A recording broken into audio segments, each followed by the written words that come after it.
Finished training for the day? Time to fight post-workout fatigue with Core Power Protein Shakes. They're packed with 26 grams of high-quality protein to build muscle and electrolytes to help hydrate. The nutrition you need to help your body replenish, rebuild, and repair post-workout so you can power on to the next one. Champion your recovery with Core Power. Visit corepower.com to learn more. This episode is brought to you by Battlefield 6. Battlefield 6 is the ultimate all-out warfare experience. Rip through the skies in aerial dogfights. Demolish your surroundings for a strategic advantage. Harness complete control over every action and movement using the kinesthetic combat system. Drop into multiplayer with your squad, or fight furiously as a member of the Dagger 1-3 squad in a gritty, adrenaline-fueled single-player campaign where you'll defend a world on the edge of collapse.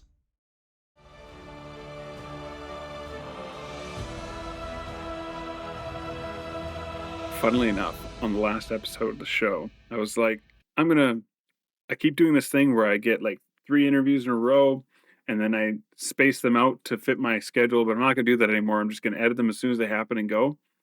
And now it's been like a month since I've had an episode.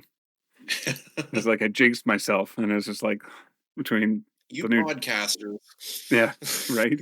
I'm just like, oh, suddenly it's been like a month by the time I actually get this episode out, if not longer. At this point, hello and welcome to season 2, episode 9, which is crazy to think about in some respects, of the 10th Divine podcast. This is the show that connects fans and players of the Elder Scrolls community and games together. And I'm your host, Crown Esso, and here I am with Tatanko, sometimes with an X, our cafe curator. And how are you doing this week? I'm doing all right, Crown. How are you? I am doing well for the most part. There are some things that could use improvement, but I would have to say as an overall, things are going pretty good. What have you been getting up to in game, though? In ESO, mostly the Writhing Wall stuff that started earlier this week. Nice. I've been trying to do my part for that. Doing as many dailies as I can stand to do. I've been encouraging others not to burn themselves out, so I definitely need to follow my own advice there. That's fair. And not burn myself out, right? Mm-hmm. So mostly that, and looking forward to the Witches Festival we have coming up next week. I love the holiday events big time. Is that already next week? Yeah, that'll overlap with the wall event. So Yeah, we're gonna be interesting. busy. And then the 23rd is also Fallout Day. So a busy day. Oh, and it's the day Power Wash Simulator 2 comes out. I'm a big Power Wash guy, so that's gonna be a really busy day. It sounds like it. I've not touched the Power Wash Simulator. No, I'd say it's not for everybody, but if it's your thing, you love it. If it's not your thing, it's like I don't get it. You either get it or you don't. It either clicks or it doesn't. I feel like that could be said about a lot of games. Probably. But some people like bashing their head against the wall with Elden Ring. I prefer cleaning things in Power Wash Simulator. We all have different tastes, right?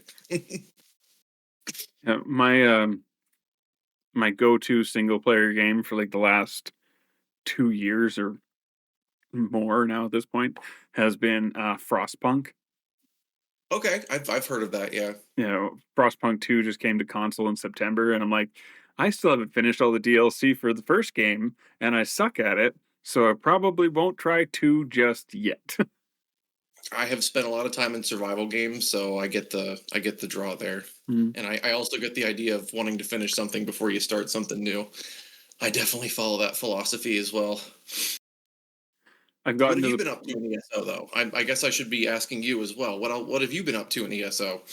In ESO, in preparation for the Writhing Wall, I made a deal with my wife, and I was streaming pretty much every night for the leading up to the event. And then Monday happened, and our lives were like, hey, all the things you've been putting off to, here you go. And so I haven't streamed or even touched ESO at all this week since the Writhing Wall event started.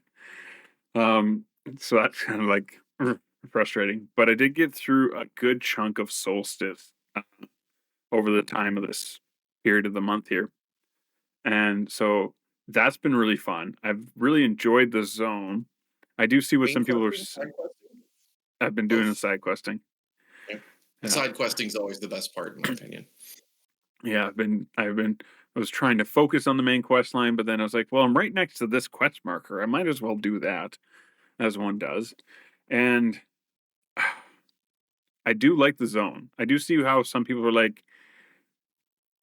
commenting on NPCs not really seeming to think or feel like the NPCs felt endangered by the horrific event of the fact their island's been cut in half by a giant wall of writhing souls. It doesn't seem to bother them near as much as it should, does it? No, there's like, yeah, ever since that happened, there's been necromancers stealing things out of our graveyard. And we haven't really done anything about it. It's just like, that's the worst that's happened to you? okay. I guess that's okay. Yeah. So, Tatanko, how did you discover the Elder Scrolls and ESO? I found my way into the Elder Scrolls kind of late compared to some people. Oblivion was my first game, and so my freshman year of college, my roommate had an Xbox 360 and he had Oblivion for it. And there was a week where I was really, really sick, and so I pretty much spent the whole week not going to classes and just binge playing Oblivion. I sort of just sunk my all of my time into Oblivion for about a week and pretty much played the whole game in that week's time. So that got me hooked. And then of course Skyrim came out a few years later, and that was a big thing that even more people got into. So it was easier to I think it was easier to be a fan of Elder Scrolls at that point because there were more people playing the games and there were more games to play. So and then I kind of worked my way backwards and checked out some of the other games as well. Ooh, which of the classics have you played? I've only dabbled in them a little bit. I've actually spent more time watching Lotus of Doom play some of the classics. The best part about Lotus's name. What's that? The best part about Lotus's name is how doomed all those playthroughs are. Oh yes, absolutely. I have a clip of a ship flying over his head in Daggerfall Unity. A normal ship. We're not talking about a Dwemer airship. We're just talking about a normal ship flying over his head, and he's just like. So yeah, that's most of my experience with the early games is watching him flail. Yeah, his actual stream last year was quite entertaining. Just like 2.5 hours of him wandering around. Why can't I not be a werewolf?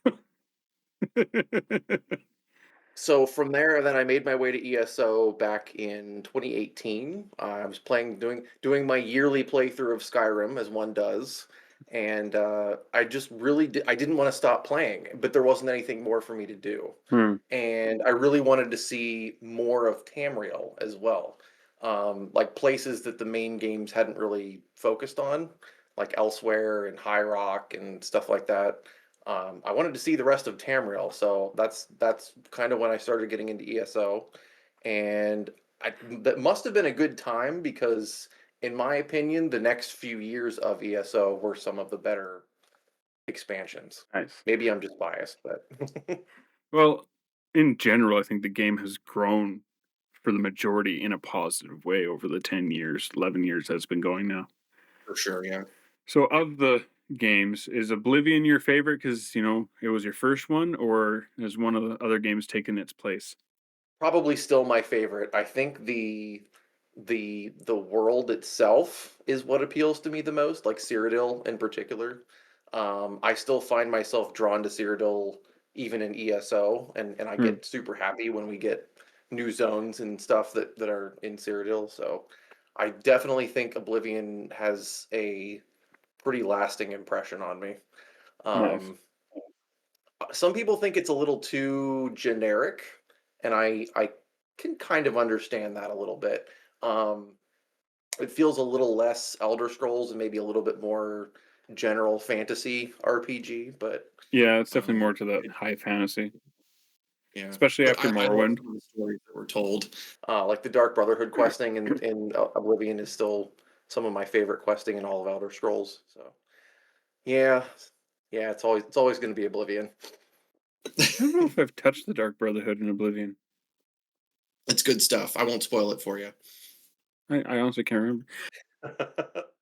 It's always interesting to hear how other people play the game because I'm so set in my ways and I do the same thing regardless of what game it is. Like Mm. my first thing is always I need to go out and discover every location on the map. Doesn't matter what game it is, doesn't matter if I need to have those locations discovered or anything, but yeah, that's always the first thing I do. Same with new zones in ESO. I have to go check out the map first and My wife does Discover all the that. waypoints and yeah. So on that, Oh, yeah, I've played the Oblivion remake. I was definitely hyped when that came out. I was actually one of the people that was doubting that it would even be a thing. Right up until they announced it, pretty much. I was doubting that it was going to be a thing, and then it happened. And it was like, all right, I'm happy to be wrong. Don't get, I'm happy to be wrong this time. I'll get what I want anyway. And I'm still looking forward to Sky Oblivion as well. I've been following the progress on that for many years, and I think that'll be fun to play when it eventually comes out. But Yeah, I played the remaster enough to get all the achievements for it. nice. Um, I'm a bit of a collector, and that Mhm. includes achievements. So yeah, that was I went hard on the Oblivion remaster. Did everything, all the things.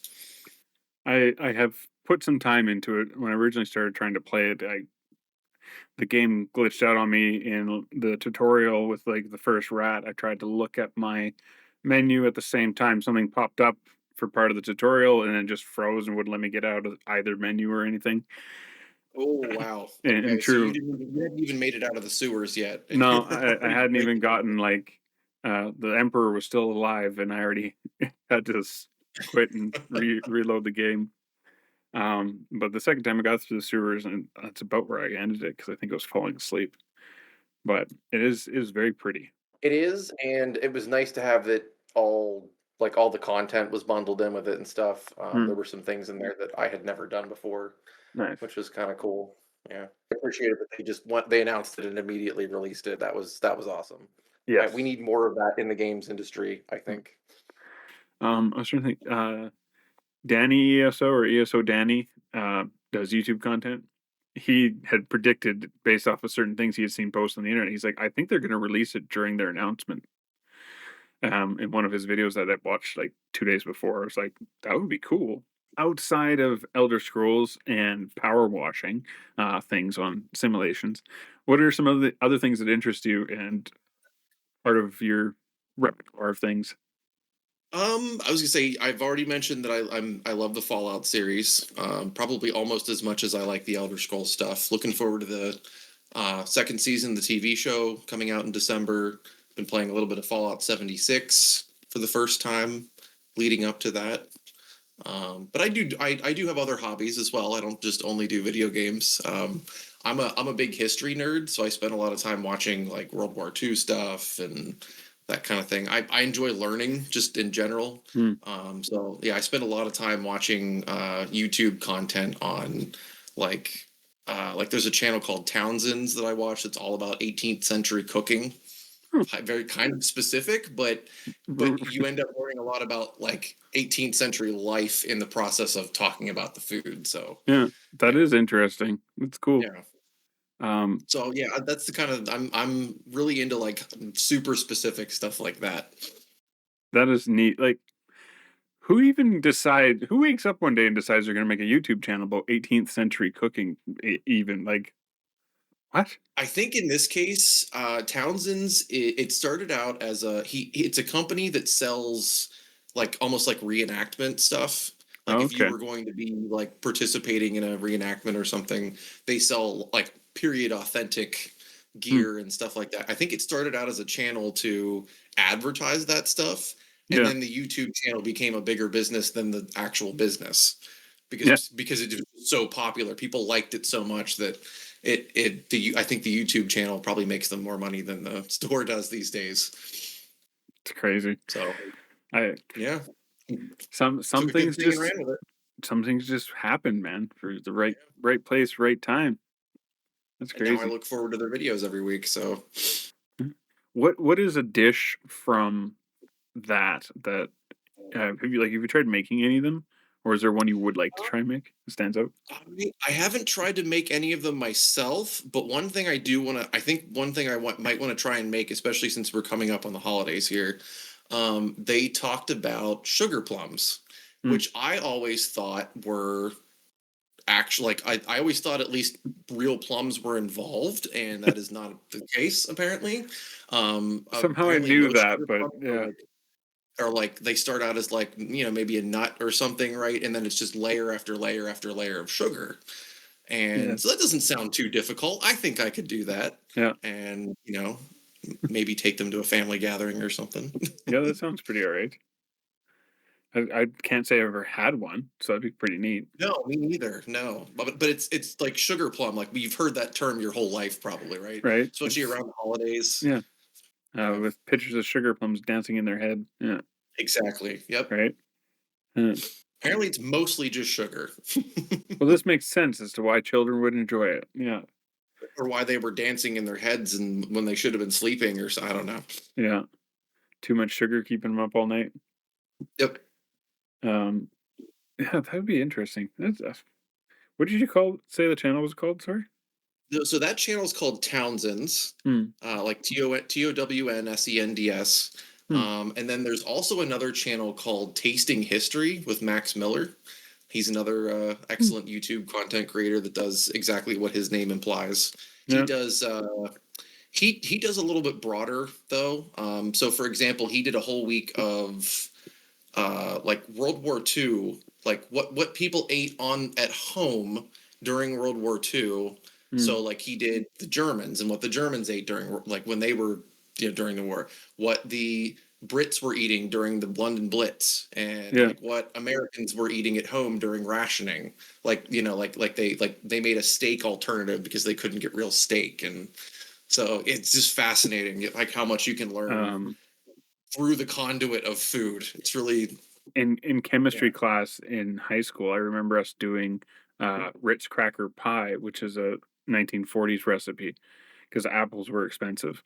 So I've had that actually, yeah. Yeah, and it's some sort of chemical reaction that makes the crackers taste like apples.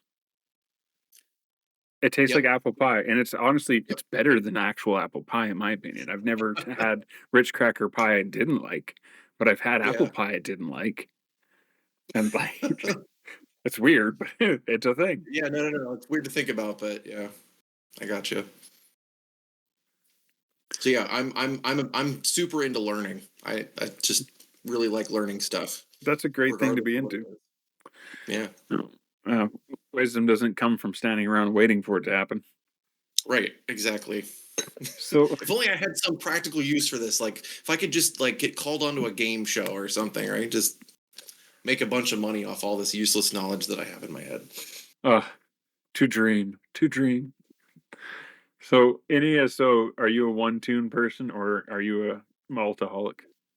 I try to be a one-character person, and I'm pretty sure that's how I think in my mind I was only ever going to make one character, and now I have like 26 of them between different servers and stuff. So wow, most of those are just there to do dailies, like for making gold and stuff. But, yeah, exactly. Yeah, they're there for Rit. Okay. So that's a lot of characters to run through. Yep. But I would say 99% of my playtime is mostly on my main character. So, and he has a whole backstory that I built a wiki page for. The UESP wiki. Nice. You can do whatever you want with your profile page on that site. And it has all the same behavior as a normal wiki page does. Like you can use syntax, put links to other wiki pages and stuff. So his character profile has all these links to different things on the wiki, like things that I talk about, places that he's been, that kind of thing. So that if anybody wants to read it, then they can go down a rabbit hole on the wiki. That's really cool. Does your main character have the same name, or does he have a lore name? He's called Sylvanus the Gilded. He's meant to be a merchant, so the Gilded being kind of like, he's shiny. He's very golden and shiny. So he goes by the Gilded. What's his race? He's an Imperial. Ah, Yep, Nice. he's in great. Yeah, I like I mentioned, I'm huge Oblivion fan and Yeah, all about the Cyrodiil and the Imperial stuff. So yeah, nice. I'm a little biased. That's okay. It's okay to be biased. Out of all the content we've received in these last 11 years, what would you say is your favorite um, chapter or release that we've had? I feel like I'm biased in saying this, but probably like the year 2018, like the year of Somerset and Murkmire. I Mm, think if I had to pick just one, probably Murkmire. Um, maybe it's just me harkening back to the good times of when I was just getting started. But yeah, I think that content was really well done. Somerset, especially, I think, is a really well done zone and a really good story that I think has been hard to top ever since. A lot of people say that Rothgar has the best writing, and it's definitely up there for me. But I think since Somerset, it's been a hard bar to clear. I think. okay. I think they set the bar very high with that one, and Murkmire as well. I think is really good storytelling. I enjoyed Murkmire, and like, it's a sizable zone for just the fact it was like a zone they gave away as a monthly login Literally for reward. free. Yes. Yep. And Mhm. like, that was awesome. And so I appreciate that we're getting more Argonian stuff with the current content pass release and these two different tribes. And I'm curious to see more of the stone nest stuff once we get to the other side because they were more on the other Yes. side of the island. I was just going to say that I'm keen on hearing more about that too, because all Mm, we've heard so far in ESO is about the other side of Argonians, the non-permanent side of Argonians.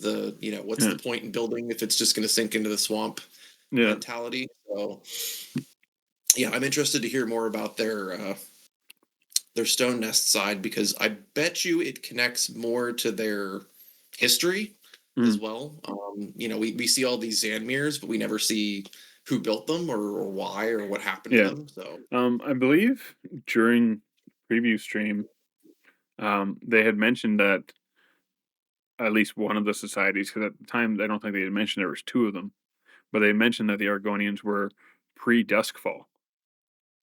So mm-hmm, the thing that caused everybody else to be like, let it sink in the swamp, hmm never happened for these guys because they were already on Solstice, which is interesting. And then yeah, even with the Tideborn, the fact that I don't know if the Stone Nests have a hist, but the Tideborn don't have a hist, and they rely on the right. tides for their nesting pools, which is really cool. And I really enjoyed doing that portion of the Yeah, questing. there's definitely some neat lore there. Yeah. Hmm. I think that anybody who's dissatisfied with the storytelling in Solstice hasn't done the side questing. Mm. The main quest, I'll take it or leave it, but the side questing was pretty good. I also really enjoyed the carnival aspect with Sanguine. Mm. It was really fun. I've done one of his tents. I discovered another tent, and I'm like, oh, this is like a thing here. It's like Hmm there's more than one. So that's kind of interesting. Tell the viewers, how did you get into streaming, and where did the idea of the White Gold Cafe come from? So I've been doing content creation for quite a bit longer than I've been doing Twitch streaming. Mm, Probably about 2014 or so. I started off with screenshots actually. I would do um, I guess you could say like really artistic screenshots, and then I would often write stories to go with them. And this was in a game called DayZ. I don't know if you're familiar with DayZ or if you've heard of it. I've heard, but I've never looked into it. But Just say that's for cool. anyone who's not familiar, DayZ is it's a zombie survival game, and it's based. It was built on the game engine from a game called Arma, which is a military simulator. So it's yeah, we're going several layers deep here. It goes back a while. But anyway, so DayZ was still in its development period, and I spent a lot of time taking really high quality artsy screenshots and posting those for folks to look at and use as wallpapers and stuff like that.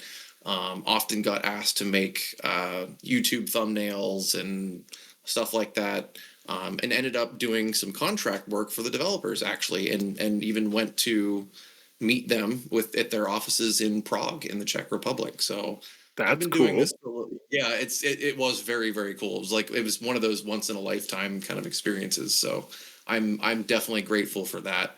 So I did that for quite a few years, and I was also primarily responsible for the DayZ wiki as well. Kind of more or less built that from scratch, and then eventually handed it off to some other folks. So I did all that stuff with DayZ for a number of years, and then around the time that I started playing ESO, I kind of started to give up on. I not give up on. Maybe that's not the right way. I started playing DayZ less. Other things in my life were changing, and it just wanted something different. Started playing ESO, and didn't really want to do the content creation thing anymore. It kept me hyper busy for a very long time. Like I had schedules that I was posting things on, and I don't need to tell them, I'm preaching to the choir here. Sometimes you just sometimes you just wish you didn't have to do that stuff. And that's, that's totally okay. It doesn't mean you don't like it or don't enjoy it. Just, sometimes you need a break. So I didn't do that for a while. And then a few years back, I was at PAX East, with a few other ESO players, and they kind of talked me into streaming. They convinced me that it would be a good idea for me to do that. And it started out as I had intended it to be more of a co-working thing. I don't know if you've ever caught any co-working streams or done any yourself. No. Where folks they're live, but they're more focused on what they're working on, and the whole point is that other people join you in doing the same thing, and you're all kind of just working together, and you can, chat and, chat occasionally or whatever. That's kind of what I had intended it to be. That folks would just come and hang out with me while I did my job, basically. And it very quickly turned into something else. I started going over the news fairly often, and then that just kind of became a thing. So I know a lot of folks show up just to hear the news some mornings, and because I start so early in the morning, I start at 7:30 Eastern, so I'm an early stream, and so It's I 5:30 for me. Yeah. Okay. Oh wow. Okay. So you may not even be out of bed yet. So I definitely cater to a particular crowd that, like, people who want their coffee and don't want like you're not going to see me yelling or doing anything crazy or playing like super high beats per minute music, or, you know what I mean? It's a calm atmosphere where you're sipping your coffee and, just calmly starting your day, and not, that's what it turned into, because I couldn't I couldn't resist talking, I guess. That's Couldn't perfect. resist blabbing. So how did you become Tatanko? And then why is there sometimes an X? So the X, we'll start with the X because that's the simpler explanation. That's just there because sometimes I don't get to that name fast enough and somebody else gets it before I do. So unfortunately, yeah, it's got an X in a lot of places. If you can't find just Tatanko, then probably add an X to it and you'll likely find me.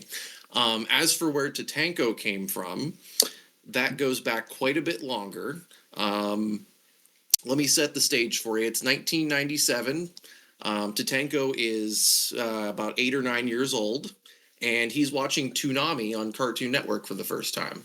He's watching Dragon Ball Z and Gundam Wing and other anime shows and stuff for the first time, and absolutely falling in love with them, because he's a nerd. And so I needed a name that was mine and only mine, and I wanted something that sounded, I think 8 or 9-year-old me wanted it to sound Japanese. I think I wanted it to sound like the names of the characters that I was watching in these shows. So that's what I emulated. I wanted something that sounded like a character from an anime show or something like that. And This makes sense. Yeah.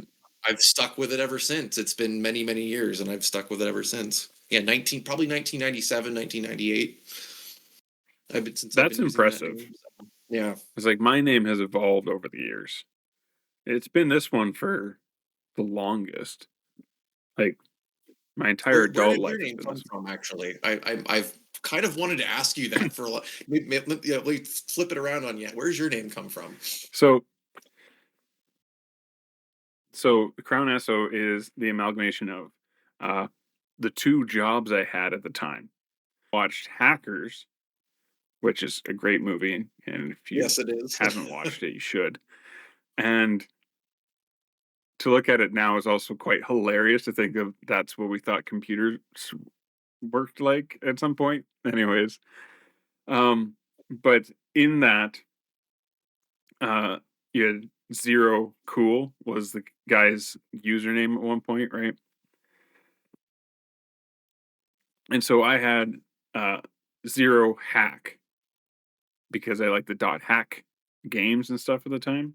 So that Okay. was my I Zero remember Hack those. 74 became my username for a while. And then I needed to evolve and change after that. So I kept the 0, and that's why Crown SO ends in a 0. Okay. It's a long-winded way to explain just the 0. No, But that's okay. I get it. I worked at a bar called the Crown and Anchor Pub, and I worked at an Esso gas station. I thought so. I didn't think there'd be too many other places SO could come from. Yeah. So, and those were my two jobs at the time, and I needed a new username, and that's the sum of it was I was working at these two places, squished those two things together. It's been fun being part of the ESO community because so many people like ignore the fact that there's two S's there.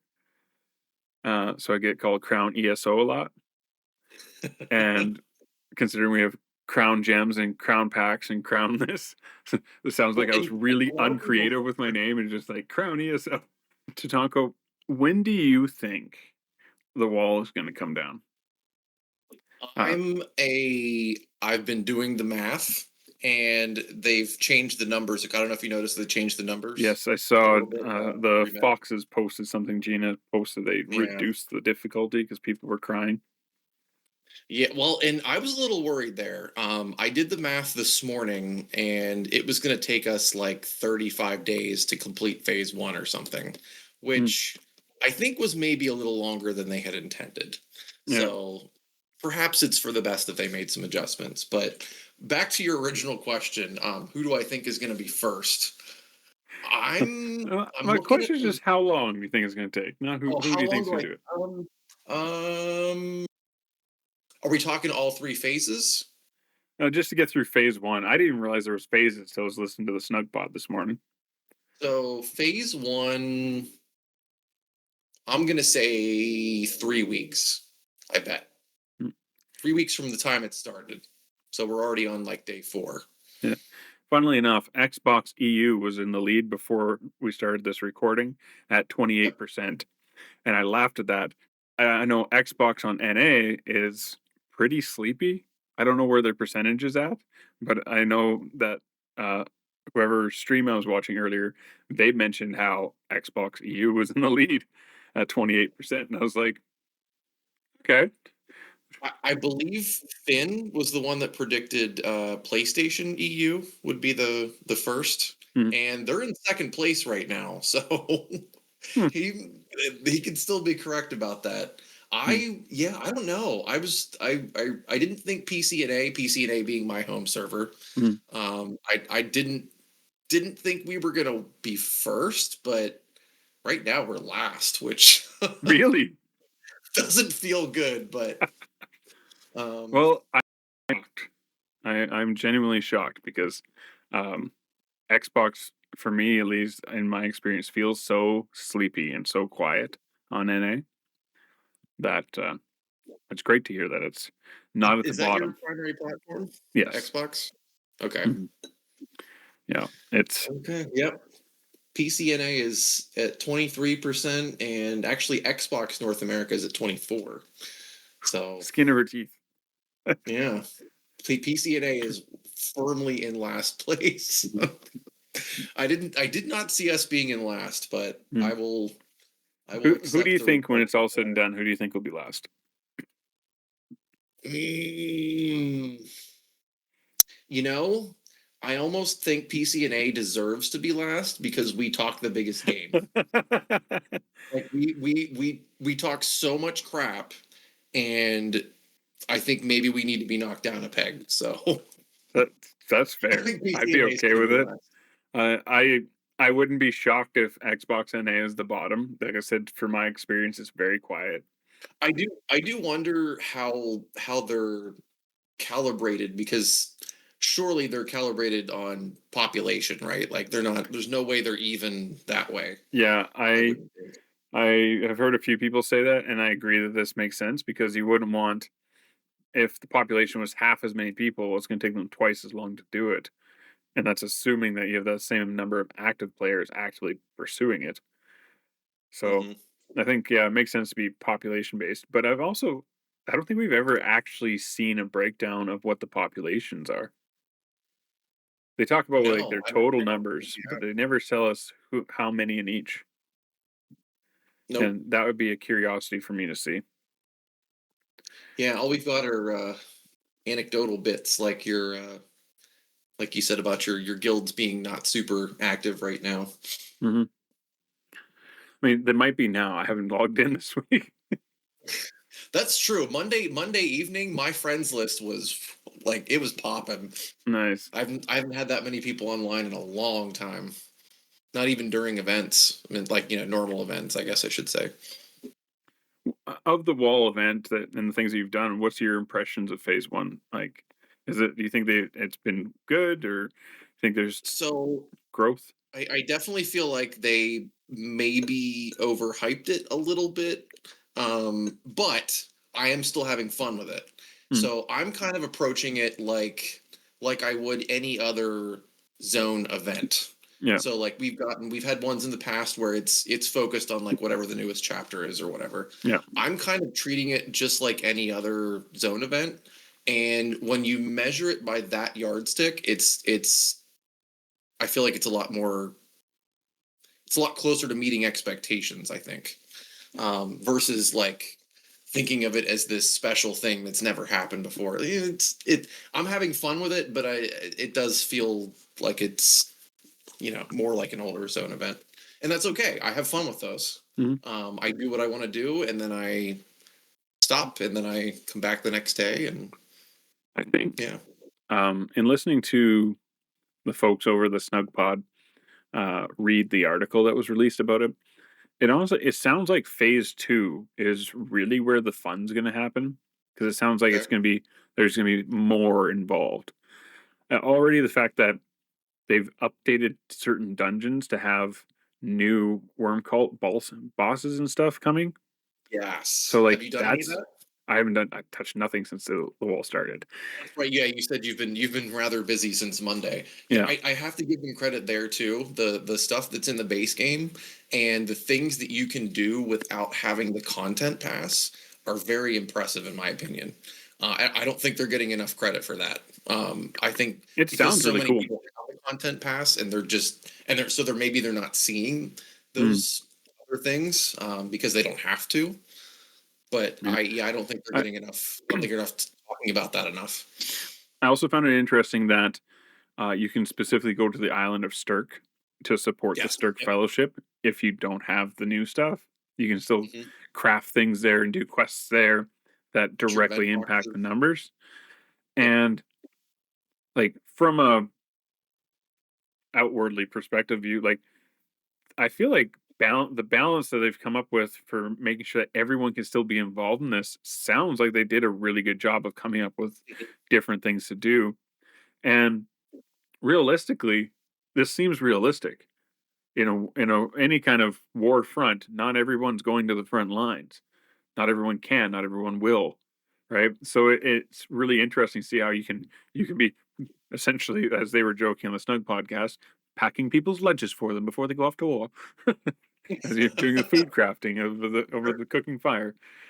There's even unique dialogue on Stirk. Like if you go those same characters that are present in both places, like Yep. Razumgar, and they have different dialogue on Stirk, and they'll tell you, like if you do the intro quest for uh, the orc Scordo, if you Mm. do the intro quest for him, At one point they talk about, oh, we're building a watchtower, and he says, no, like let me stop you there before you even ask, like, why are we building a watchtower on Stirk? And he says something to the effect of, like, what we're doing here is still important and it still needs to be protected and it's still contributing. Like, he says that in the dialogue, which I think is, but you would never hear or see any of that if you don't go to Stirk. Yeah, which is really cool. Yeah. So I feel like, even though I haven't participated, I think that it may not be as intense as some people wanted, or like other little things. I know someone else had commented like they were kind of uh felt lackluster in the quests at the wall locations, but I think it might just be a matter of getting through phase one, because, like, we know from experience, everything that they do is usually to teach us about what they're going to hit us with next. Whether Yeah, that's in that's dungeons or with trials, there's always, hey, here's this little tidbit. Now take this and do way different things with it, but you have the basic understanding. Yay. So I think that same mentality may be part of these phases and this stringing of the story over time. So I'm even if I go and do this and I agree with everybody else, yeah, this is a little like whatever. I'm using this optimism to make myself look forward to what else is coming.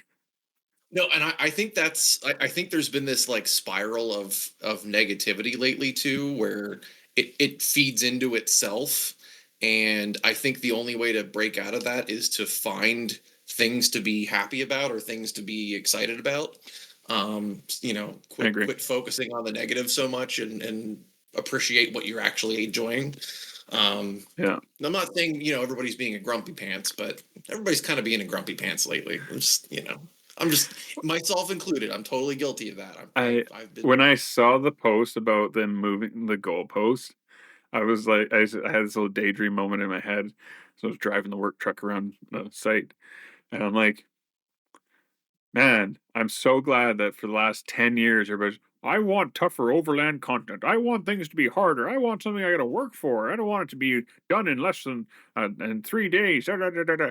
Oh, man, this could take me longer than one sitting. I want to cry about it. Wah. Yep. It's, Yep. they And, I told mean, you it and was there going were to take a long people. time. And there were people that had the Golden Pursuit done like an hour after the event started. It's like, can you just slow down and smell the flowers a little bit? Maybe Yeah. just, Yeah. Not everything has to be a grind, and not everything has to be done. Yeah. The only reason I grind anything besides my salt and a pestle, I is because I have ADHD and go, oh, crap, the deadline's coming. That's the only time I grind anything. I really want that thing at the end. Oh man. like, like that the anniversary house they gave away from the Golden Pursuits. I got it, but I wanted my daughter to have it because she's been getting into housing. So with her, we were down to 8 hours left in the Golden Pursuit. Oh. At like 11 o'clock at night. I'm like, you're not going to bed. We're getting you this house. Because I wasn't going to get her up extra early in the morning and hope we got it in a couple hours, right? Say you never know what's going to happen with maintenance or something like that too. Yeah. So everybody, welcome to the mid break.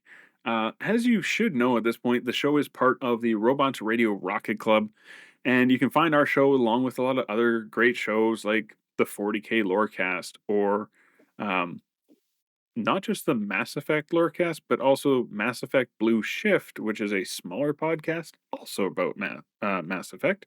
And I encourage you to go check them out if you're into Mass Effect stuff. I should also go check them out because I haven't yet. And you can find the plethora of those things by going to robotsradio.net. And of course, you can also check out a host of MMO focused podcasts with our friends over at bonusroll.gg, including ones like Realm Maintenance, A Podcast Reborn, Girls Gone WoW. And that's where you also would find the former host of this show, Raven. She still does the Girls Gone WoW podcast.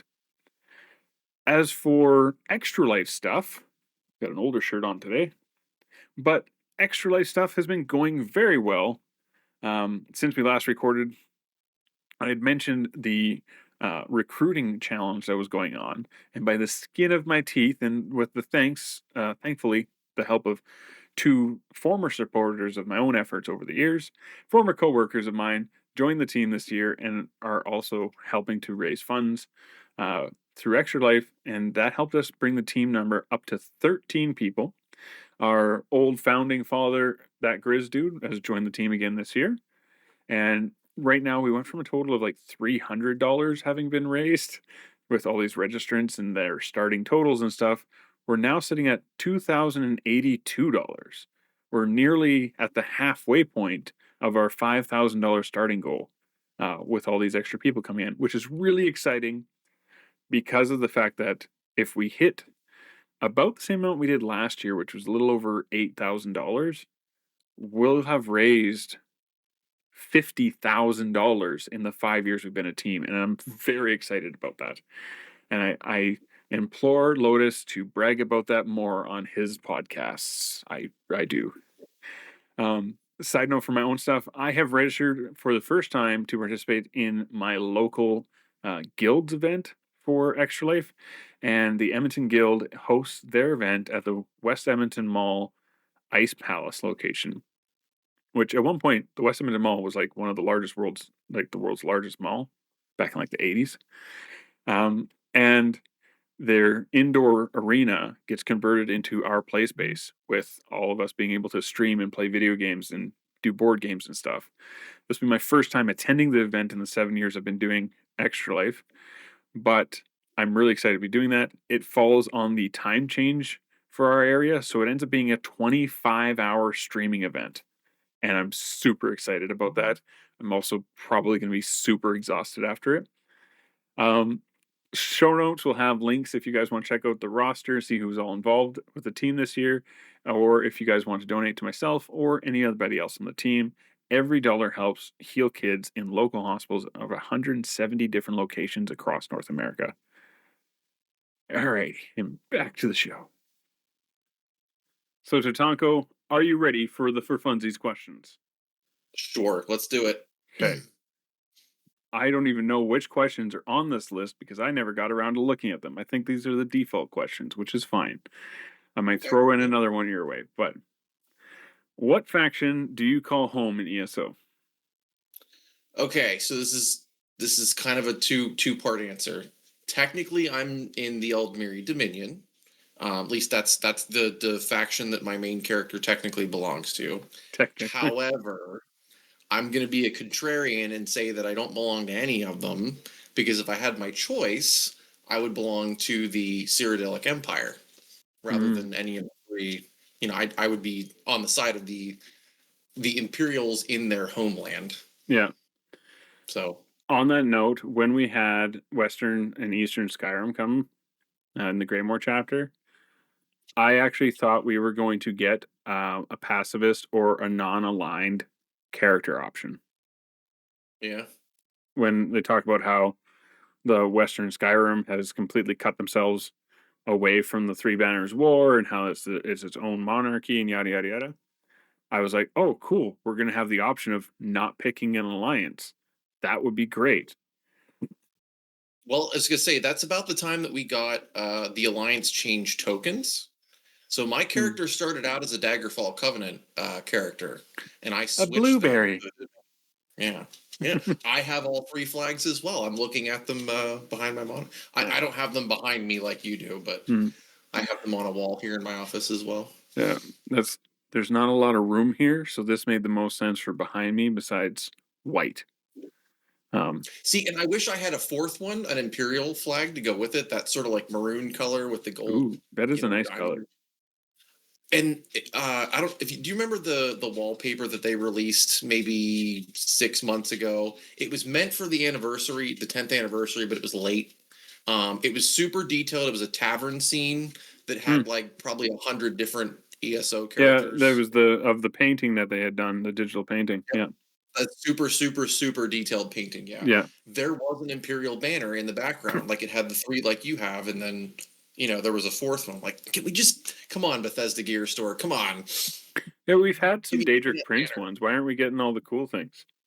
Yeah, exactly. Well, I could go on a rant about the gear store for probably an hour, but and why we don't get all the cool things that we should.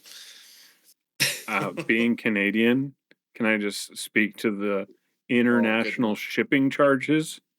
I don't. I was gonna I say am shipping's physically bad enough attached to the without. United States. There's nothing international about that. There are border crossings that we have where there is a payphone. There are border crossings where it is a dirt road and nobody knows about except for the people that live there. Yep. How is that international shipping? Yep. Hmm. Yeah, I'd say even non-international shipping is way more than it should be, in my opinion. But Oh, and I would probably. know. I just bought another coffee mug from the gear store for ESO. I have Nice. two of those now, in Nice. case my first one ever breaks. So that's sorry, it's a long-winded way of answering your question about factions, but yeah, No, I'm that's I'm an great. Imperial guy. I So honestly I agree, and I think we should get an imperial thing or an option for mm, non-combatant choices because why should I have to pick like especially like with the changes we're seeing in battlegrounds? Maybe that's coming down the pipeline with our changes or major minor changes. Maybe we're going to eventually be able to because we're actually progressing in the timeline now. So if you could pick a race or a creature from Nern and bring it into reality, what creature would it be or race? oh, see, that's you got to be careful about that because the uncanny Yep. valley is a thing, and I think some things that look cool in video games would be absolutely terrifying in real life. But speaking of the Oblivion remaster, since we were talking about that earlier, the graphics in that I think did a good job of showing more closely like what an Argonian might look like in real life. I Yes. thought it was a lot closer to a real looking, and I'm not sure I would ever want to meet an Argonian in real life. That might be a little weird. Could you imagine a dark alley somewhere, even if he's a friendly folk, just popping out of nowhere, Right? just Yeah. like, "Hey, yeah." Well, I didn't even think about how he would sound, but yeah. Or a Khajiit. Like, I don't know. I just don't know how I would react to that. This Even one even as says good normal. moons to you. Holy crap! Yeah, like they seem so 9 foot normal tall in cat. this context, but so yeah, if I could bring probably the Bantam Guar because I think I feel they'd like be it's a cute safe even in choice. real life. Yeah, I think they'd be cute even in real life. My question is, will they taste like chicken? They do give you chicken when you kill them. We were So so I don't know how this came up, but there's a honey badger pet in ESO, and I was reading the description for it earlier, and it mentions that they eat bantam guars. They hunt chickens and something else, and then it said if they can't find those, then they go after bantam guars.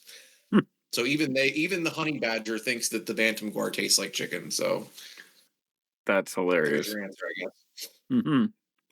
So if we were to flip that, if you could take a creature from Earth and bring it to Nern, Mm. what would it be? Mm. Soda. Ooh, Like soda pop. yeah, Yeah, I yeah, think. yeah. I'm not like a huge soda person, but that is definitely something we don't have. Good to have some sparkly Yeah. bubbly. Right. And then soda's got lots of variety. We got orange and cola and root beer and Purple water Sprite. sugar. Yeah, exactly. All the different flavors and colors of carbonated water. Yeah. Is there a moment in your gaming history where you wish you could relive it for the first time? Oh, absolutely. And I'm not going to be alone on this one, but Halo 3 launch night was extremely memorable. I had been playing Halo since the beginning, and Halo 3 came out same year I started playing Oblivion. Actually, my freshman year of college is when that came out, and so I got in a car with all the people who lived around me in my dorm, and we all went to GameStop at midnight and picked up our copies of Halo 3 and went home and immediately started playing multiplayer together. And Nice. yeah, that was yeah. I would relive that one for sure. That was a fun night. Yeah. Um, what is your favorite type of food? Oh, hmm. Favorite type of food. So we're talking like like Italian or Chinese, or are we talking like more specific than that? You can get more specific. My kids got hung up when I asked them on a recent episode 7. I interviewed my kids, and all Yeah. 3 of them were like, "In game or in real life?" And I was like, "No one's asked me that before." But all 3 of my kids did, which was really Okay. interesting. Yeah. You know what? I'll take their question and kind of answer it like that. There's something that I've had, something that I think is cool in game, and also that I've tried in real life, Mhm. and that is the juniper dumplings from Skyrim. Hmm. They were added with the hearth homestead hearth, whatever Yeah. the update was that added the house building stuff. Yeah. Added a bunch of food items as well, or not juniper, lavender dumplings. Sorry, Hmm. lavender. Yeah, not your first thought for food, right? No, You're probably like, okay, lavender and food. That's weird. As it turns I out, just there I is. just imagine eating like children's laundry tablets. It's not like that. Oh no, it's not like that at all. So there is food grade lavender, and I have made these dumplings usually around the holidays because it's just that kind of a food. Yeah. I think it's like cranberries and sugar and like just the tiniest bit of lavender because it's an extremely potent flavor and smell. Yeah. But it's so good. It's very unexpectedly good. It was Mm. something that I always thought was I was always like, oh, that seems like a really cool thing. I should try that sometime. And then we did that. We made a bunch of stuff from Skyrim, and then a couple of years later, the official cookbook came out, and we of course had to try some stuff from that too. The Red I Guard love the rice. cookbook. Yeah, the cookbook's excellent. Red Guard rice is probably one of my favorite things from the official cookbook. I haven't tried that. We did the moon sugar carrots, and we did Okay. sweet rolls, and we tried to make the holiday nog, their version of eggnog. Um, but basically we made uh egg beverage, and it was quite thick because the eggs cooked instead of like becoming mint into it because it's a prepared over stovetop version. I've made eggnog in the past, but it was a cold mix. So you don't risk the egg cooking. You're supposed to do like a double boiler thing. I didn't have one, so trying to like makeshift one. After we sifted out all the egg, it actually wasn't too bad. Oh, it was it I'd was say I've never pretty made thick. eggnog, but I can't imagine that it's super easy. So yeah. Mm. So, what is your favorite in-game location? Hmm. Favorite in-game, I mentioned Balfiera earlier, and I can't go there anymore, so I guess I can't use that as my answer, but I actually really enjoyed going there sometimes. I Yeah. would meet other like brand new like people who were literally playing the game for the very first time. You'd bump into people like that there. And it was just so like peaceful. Like it Mm. was a place I could see myself going and just like in real life and just like reading a book Yeah. or something. Final question. What is your favorite retro gaming console? Oh, um, probably the Nintendo 64. In my Solid opinion, choice. that's like I don't know if I would call it like peak gaming, but it's definitely got to be like in my top three. I mean, I started playing back in the like my parents had like an Atari.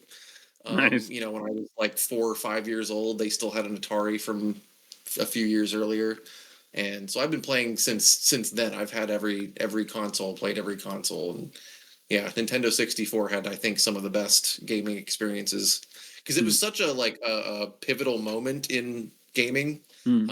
That changed from mostly 2D to 3D and Yeah. all the things that came along with that. Better sound design, better Yeah.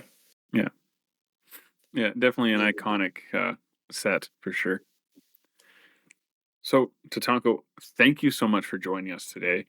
Where Thanks for having can our listeners find you? How can they get hold of you on the interwebs? I am primarily on Twitch, so you will find me over on Twitch at Twitch TV /TatankoX. Don't forget that X there on the end. Yeah. So from there you can find me on Discord and stuff. I've got all my links over there.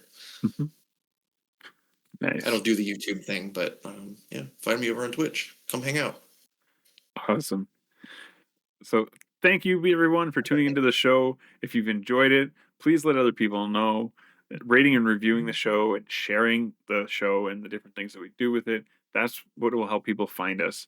And we appreciate anybody who does. And if you do leave us a review somewhere, and I haven't bragged about it yet, send me a message. Maybe I just haven't found it. Because I've noted that certain applications will only show you things in your region, and you have to like go looking for things in other regions and stuff. And I'm in Canada, so if you're not in Canada, I might not see your comments unless you tell me to go looking for them. You can also give us a review over the Bonus Roll podcast directory over at bonusroll.gg/directory. And if you want to get in touch with the show, you can find us on Blue Sky, Instagram, Threads, YouTube, or with email, all at 10th Divine Podcast and gmail.com for the email. You can also find me, Crown Esso, in all of those places.